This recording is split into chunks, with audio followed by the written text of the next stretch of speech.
prepare for rivals.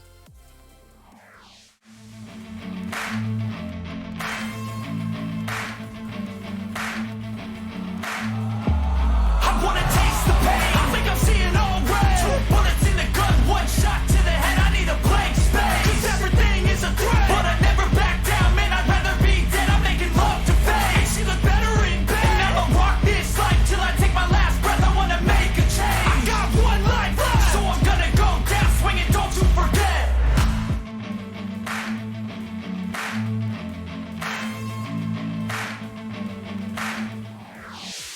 So, very quickly, the bans again. We have Zakalian, Fortebrachio, Iron Reapers, and Falconetti have been banned. You can obviously use Shenjis and Siphorophanoi, so the Flamey boys. The attacking team is Pongard on the first round. FatalFaction are defending. FatalFaction have an absolute shit ton of short swords, multiple poleaxes, and a couple of... Oh no, only 1 musket, apologies. The attacking team have a good wedge of short swords as well, a couple of short bows, a couple of pikes. Attackers, good chunk of Madao, got IPGs, Liaos are in the mix as well, a couple of Chevaliers, Shield Maidens, Flamey Boys and Shinjis. The defenders, Shield Maidens, Flamey Boys, IPGs, Liaos, Chevaliers as well, a couple of Outriders as well. Don't be confused by the UI not showing all of the teams. There's, for some reason, just a UI thing. So it actually showed this time the correct number of players per team. It just didn't show what units they were bringing, or like what the names were.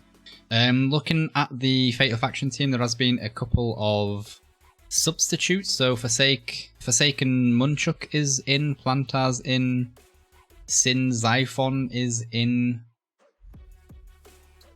I think Forsaken Octavian's in as well. I think it's just because not Fatal's playing as well, so they're fucked. They're definitely going to lose now. FatalFaction if Fatal's playing from. I mean, let's talk about scraping the bottom of the barrel. What do you mean, Gabberleaf? Fuck my uwu. My uwu's amazing. Glorious, you know it is.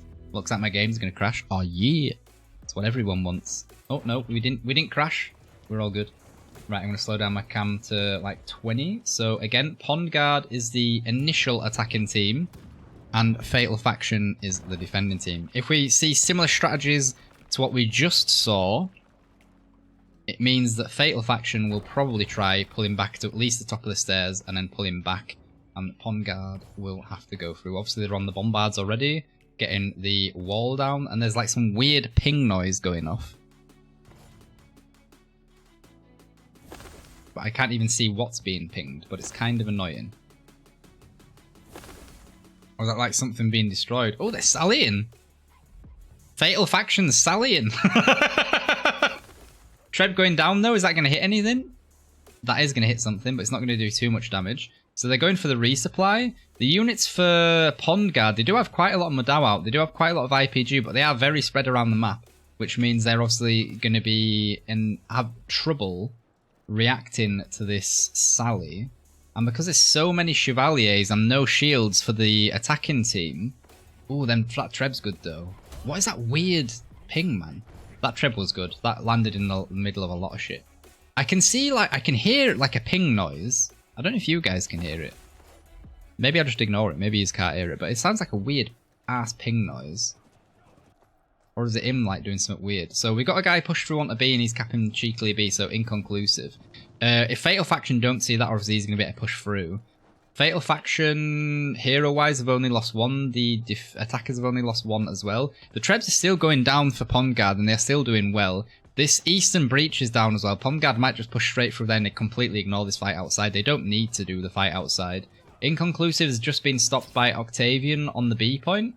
Or Forsaken Octavian on the B point. The defenders are retreating back in now. The defenders definitely lost a good chunk of their units though. I think they were definitely over 1,000 before they went outside, so at least 100 of their units gone.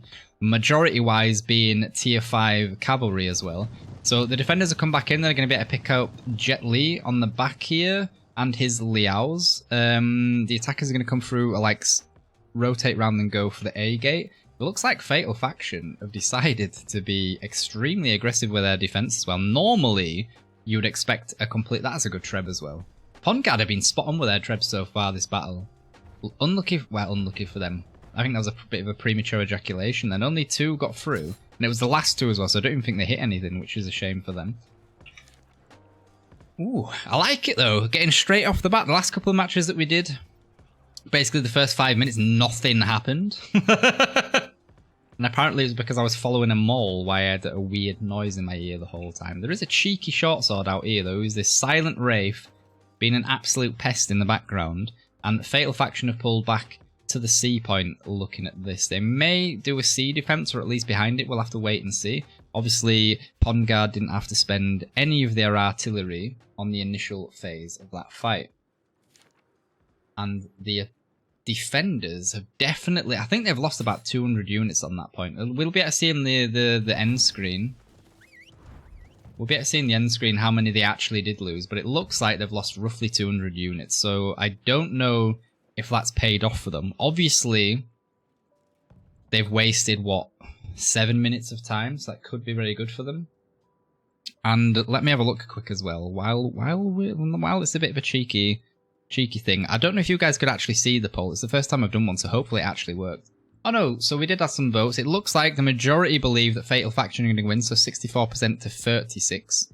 Yeah, and we'll see.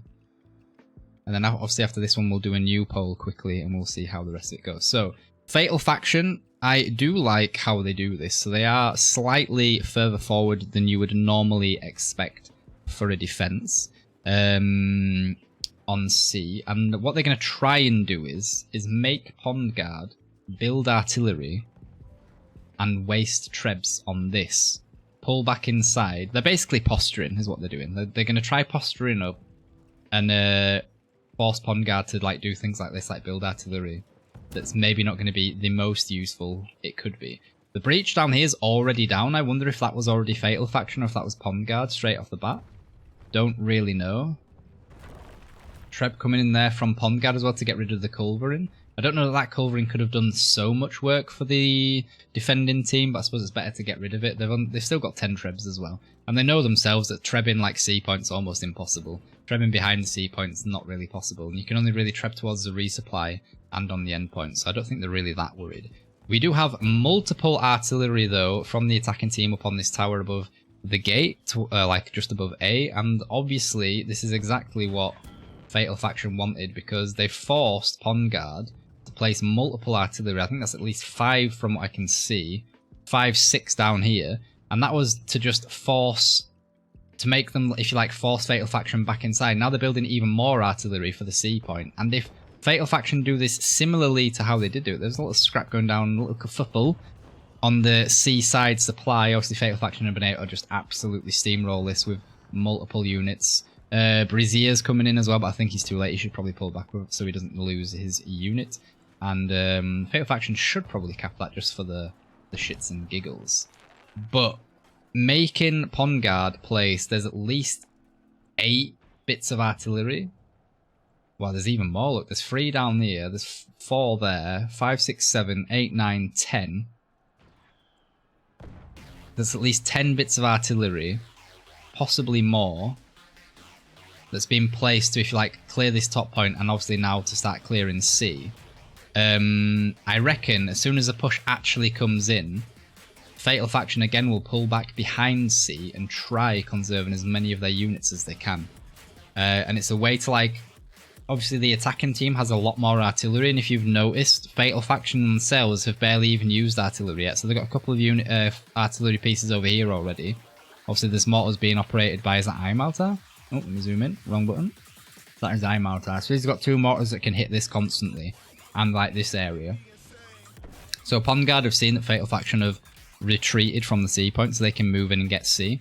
The majority of the artillery, again, that Pond Guard has placed up here is basically useless now because it can't fire behind C. Obviously a couple of the mortars down here can.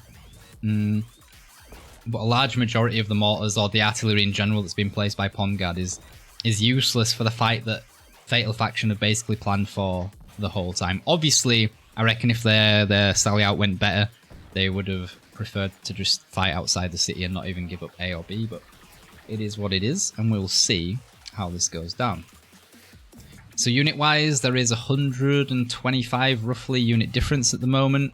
I would love to be able to just push tab and show you all 30 players exactly what units they've got and what hero class they're playing. But because the UI is absolutely genius, we can't see that. Defenders lost some units on the Trebs. Oh, the Trebs were definitely good. They lost a lot of units on the Trebs. Attackers lost some getting picked up on the left tunnel supply, breach, and in the supply, even trade so far. I don't know, I think Pongards have done slightly better with the trading. It's just, I would say it's definitely true. Oh, he just got knocked off the tower. Oliver the Golden's going to have to get back in before he gets seen. Climb up here. Yeah, he's good, he's good. I think they're going to need like a longbow up on the tower though to get rid of these artillery if they're going to keep building artillery down there. But I think Pongard unit-wise have definitely done better so far. Obviously hero deaths-wise they're going to have to be careful because you can only have 3 and then you're out of the fight. So they're going to have to keep an eye on that. Treb going down there prematurely. Unless there was a unit just there, but it's come too late. We do have a cheeky mortar up here that it looks like by the Wing Crow's going to use. Oliver the Golden's placing a culverin, or at least, oh yeah, so that, yeah, it wouldn't make sense to place a culverin already because, oh, is he going to see that though? Because if that Treb's coming in, he gets his culverin down, then it gets destroyed, because he'd already seen it, okay. We do have more artillery from, oh, I hate this bug. So he's actually playing longbow or shortbow, and it looks like he's playing chain dart. I think it's probably the shortbow how quickly he's firing. But he's trying to plink away at these artillery pieces and destroy them to stop the mortars, you know, doing damage. Good mortar went down there, though. Obviously, it's only blue artillery allowed, so the damage that gets done is minimal, let's say. It's not as much as it would be if it was obviously purple mortars and stuff smashing left, right, and centre. But we shall see. We shall see how it goes. I like the fact that Pongard keep trebbing up here as well to just keep trying to keep the artillery down. They're obviously trebbing this mortar at the moment. I'm surprised that they don't have any like ranged heroes over here, just like bombing up with a musket from this pavilion. I like this pavilion, this bit of battlement up onto the top here. That should easily be reachable. Or a longbow or just something. Because if that cannon's there, it can see a lot of this area and do quite a bit of damage to heroes. For one, obviously heroes isn't that bad. But if any artillery goes down from Pongard, it can just almost instantly target it and get rid of it straight off the bat. Ooh, cheeky cavalry charge coming through. Is that Chevaliers from Oliver the Golden? I want IPG what going off now though. I mean, that's only the cavalry part of it. Obviously, Chevaliers are very strong with their crossbow component. I don't know if you actually, you know, if that paid off or not.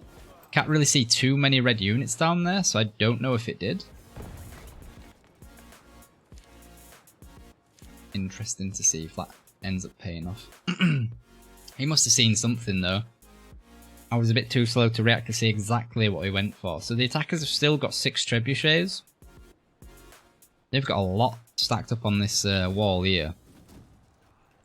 They've also got mortar shots coming down now from, I think that's still Imaltas. Ooh, the Shenji's up there though. Absolutely glorious bomb, because there was a lot of units stacked on top of each other there. That's Monka by the nuke by the looks of it. The Treb's coming in a little bit too late as well. They've already moved. So they've managed to bait out a Treb as well. A lot of the units on this back wall now, but I don't think... There's still mortars going off and doing damage, but I can't see any Shenjis over this side for Fatal Faction. That would have been a nice Treb to place down over there. Pongard have got their own Shenjis up now, though. Still with a long sword, short bow even, doing damage on units. And Fatal Faction don't seem to have that many units at the minute down in a position to, you know, to do the fighting. I think what they're going to try and do is, although they are rotating back in now, I think maybe they was waiting for when Pongard actually push and then they'd like try and, they'd lose the initial fight but then try getting flanks off from the sides and stuff. But so I do like the fact that Pongard is just taking this nice and slow. They don't need to rush. They still should have the artillery advantage. They are placing more mortars now. They are placing that cheeky ballista. That is a cheeky ballista. What's he going to go for there? Also, he's trying to just get rid of some of the units in the back there. Interesting. Pongard have got multiple mortars up still. Just try to pester these guys. That's why they're constantly moving. Looks like there could be a cheeky push coming from this. Oh no, they're up on the battlement. I thought that was going to go for the archway. We obviously got Fatal Faction guys every now and then going back to try and get new units. This Halberdier Sergeant's been ruined by the Ballista over here. We've got Mortar still going down. The units here can't really stay still because they just keep getting chunked down. So the defenders are down to 800 now, so it's 160 unit difference roughly. So Pongard are definitely using their artillery advantage. Definitely using their artillery advantage, which is nice to see. I would like to see, though, how many... Oh, no, you can. Is that the amount that they've got left? So the defenders can only place 1 more artillery and the attackers can place 10 more. Must be. That must be how much they can still place. Or is that they've got 10 placed and the defenders have only got 1 placed? I'll try to keep an eye on it if that changes or not.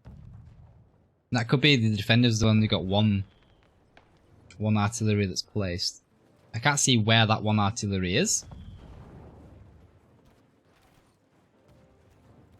And if I can't find an artillery, that must mean that they've only got 1 more left to play or not. Can't see any artillery back here. Apologies for looking around, but there's nothing really going on at the minute. I can't see a defender artillery. So it looks like Pongard are going to do a split push. They're coming through the archway and the breach at the same time. They're going aggressively up towards the base point here as well. They're straight on top of those Sephirothon over their heroes. They're definitely winning that engagement. There's not really any other units for them to fight over there. This engagement's going the other way. Obviously, Fatal Faction have a lot more numbers down there, so that's going to work out for them. A Shenji Bomb did just go into the middle of this blob as well, so Fatal Faction did just win that fight. However, Pongard are now on base point with a good 5-6 heroes. They are going to close the gate. The defenders cannot destroy the gate, so Pongard are going to win. Pongard, extremely patient, are on base point. There are a couple of the defending heroes trying to get back through and stop this, but they're going to struggle like mad. A good preemptive treb there from Pongard, stopping reinforcements coming back in. I don't see how Fatal Faction are going to be able to stop this now, because they can't destroy the gate. Obviously, the guys that die and respawn can come back in, and Pongard absolutely nailed it. Extremely, extremely good attack from Pongard. That was very good. Like, the speed with that attack at the end, that's one thing I've always liked with Pongard. They are so good at the build-up. Like, they just take their time, they use their artillery, they use their ammunition, and then when they go, they go. Like, they literally, when they push through this side bit here, they managed to just, like, annihilate the few units that were there, get, like, 6 guys up on the base point, close the gate, and then it was GG. Obviously, they lost the fight down at the bottom, but it didn't make a difference then. They'd already won. So GG, Pongard. And look at the hero deaths, 9 to 11. That's nothing.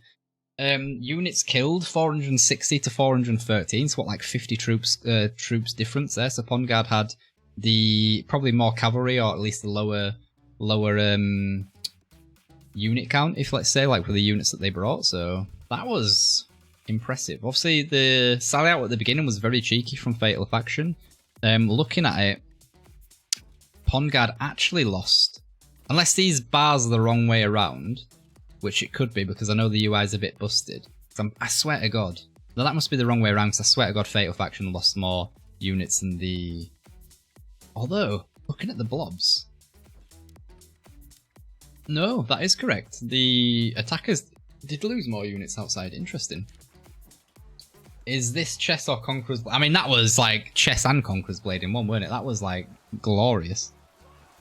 You can't like knock that. That was really good. Looking at MVP then from Pongard, Reb Le Brave with a 002 and 46. Absolutely phenomenal. I mean, obviously the fight in itself wasn't that much. There was like the first engagement outside, and there was like the very last engagement, and that is it. Look at the bar here. There's like nothing happened for a good, what, 10 minutes?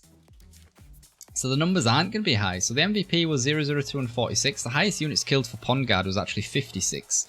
Highest assists, it looks like, was 5, and that goes to Valiant.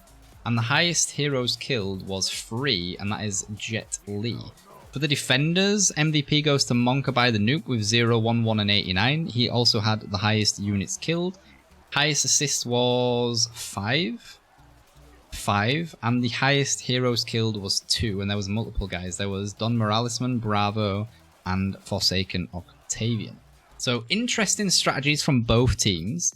The sally out, I'd say, wasn't that great. I mean, it did cost time, so I think they were happy that I think it took 2 to 3 minutes. And Pond Guard just absolutely taking their time. And then as soon as they pushed, like when they meant it, it was time to go, man. It was GG. So